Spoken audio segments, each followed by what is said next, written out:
Let's take a look at the concept of a circular economy in this video. So first, let me outline why we are looking at the circular economy.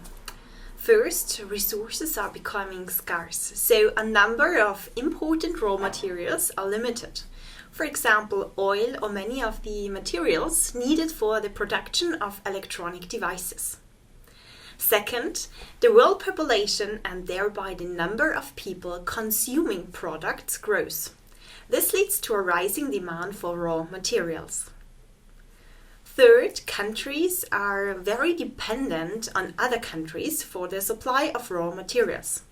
So at the moment we are experiencing a shortage of microchips and semiconductors, which are used in technical devices ranging from washing machines and smartphones to cars. Among other things, problems, for example in Asia, to produce the chips are leading to a chip shortage worldwide and thus, of course, also in Germany. And further, the construction of the new factories takes some time, so we have little control over this in the short term. Fourth, another important argument is that the extraction and the use of raw materials has a significant impact on the climate and on the environment.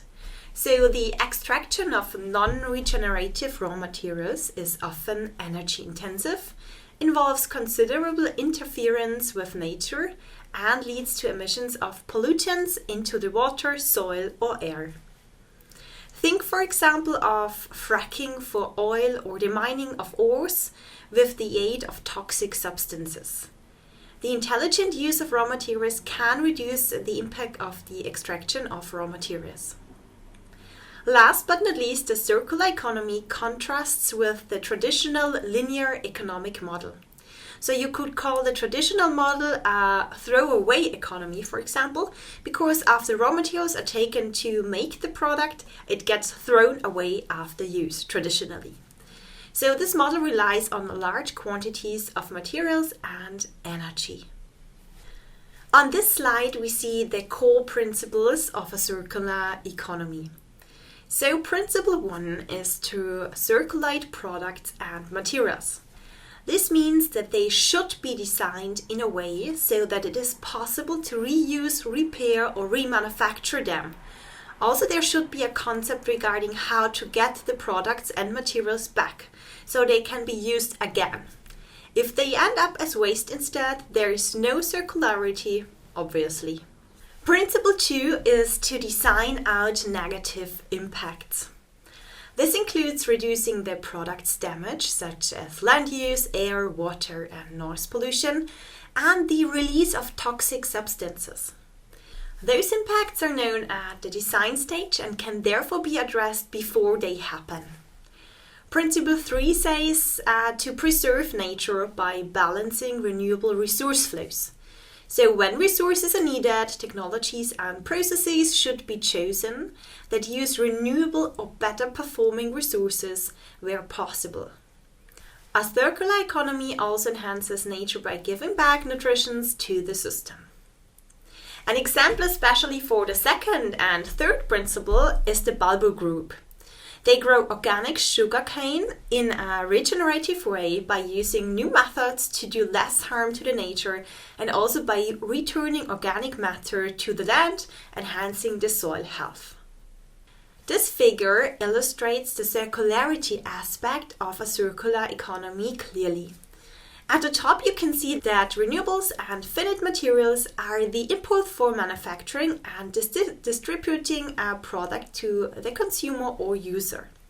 Instead of throwing the products away afterwards, they sit within the system for as long as possible, and the materials within it sit at their highest value for as long as possible.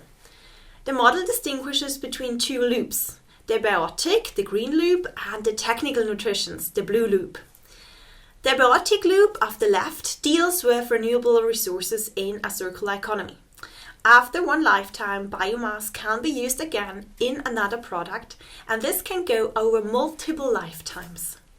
So this is called cascading. However, the materials can also be returned to the environment.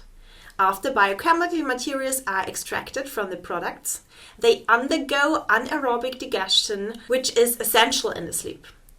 The term describes the decomposition of organic matter for the purpose of energy production. This results in biogas and regeneration of the environment because the biological nutrients re-enter as valuable material for a new cycle. In the technical loop on the right, we see the importance of designing products for reusing, refurbishing, and remanufacturing and recycling. Technical components and materials are kept circulating in and contributing to the economy. To increase the utilization of a product, it can be shared between multiple users and maintained to enable a longer service life.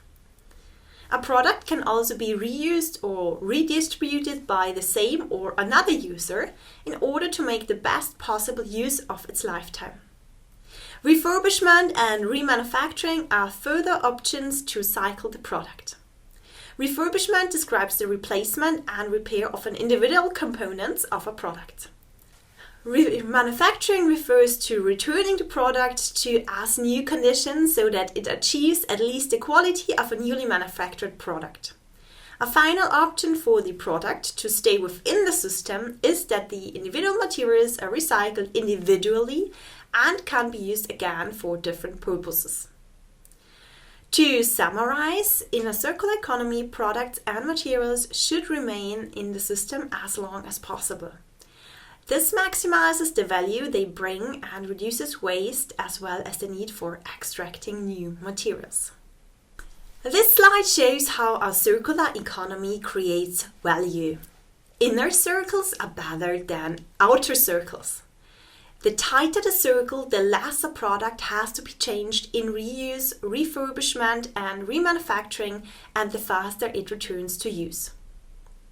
Therefore, the higher the savings on the material, labor, energy and capital embedded in the product and on the associated emissions are. Second, circling longer refers to maximizing the number of consecutive cycles like reuse, remanufacturing or recycling and the time in each cycle. So for example, an engine core can be refurbished multiple times and the lifetime of a washing machine can be extended. On the previous slide, I talked about cascaded use already. It refers to diversifying the reuse across the value chain, as when cotton clothing is reused first as second-hand apparel, then as fiber fill for furniture, and then as stone wool insulation for construction. Thus, the material substitutes the inflow of new materials into the economy. The last value source is using uncontaminated material and improving the design of products so that the collection and redistribution is more efficient, which extends the product life cycle and thus increases the material productivity. These 4 ways improve material usage and therefore add up to substantial advantages over a classical model where used products are just thrown away.